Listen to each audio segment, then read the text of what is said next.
तीन चोरों की कहानी। बहुत दिनों की बात है। किसी शहर में रमन, घीसा और राका तीन चोर रहते थे। तीनों को थोड़ा थोड़ा विद्या का ज्ञान था।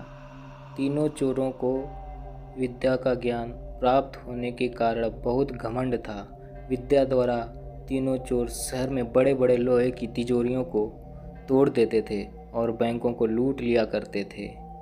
इस तरह तीनों चोर ने शहर के लोगों की नाक में दम कर रखा था। एक बार तीनों चोरों ने एक बड़े बैंक में डकैती करके सारा माल उड़ा दिया। तब पुलिस को खबर हुई तो तीनों चोर को पकड़ने के लिए तलाश करने लगी, मगर तीनों चोर पास ही के एक घने जंगल में भाग गए।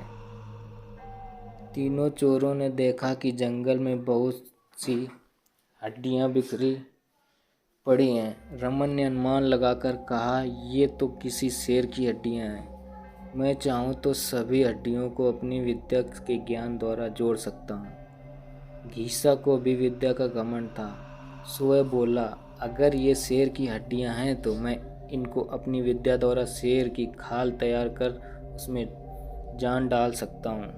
रमन और घीसा की बात सुनकर राका का भी घमंड उमड़ पड़ा और उसने कहा, तुम दोनों इतना काम कर सकते हो तो मैं भी अपनी विद्या द्वारा इसमें प्राण डाल सकता हूँ। तीनों चोर अपनी विद्या का प्रयोग करने लगे।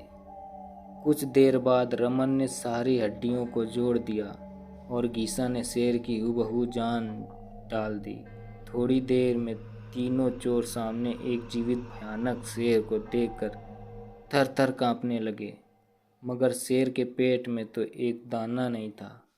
वह भूख के मारे गरजता हुआ तीनों चोरों पर हमला कर बैठा और मार कर खा गया। शेर मस्त होकर घने जंगल की ओर चल दिया।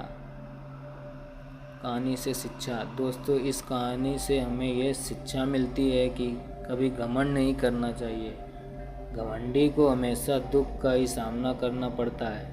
यदि तीनों चोर अपनी विद्या का घमंड ना करते तो उन्हें जान से हाथ ना धोने पड़ते। हमें अपनी विद्या का प्रयोग सोच समझकर करना चाहिए।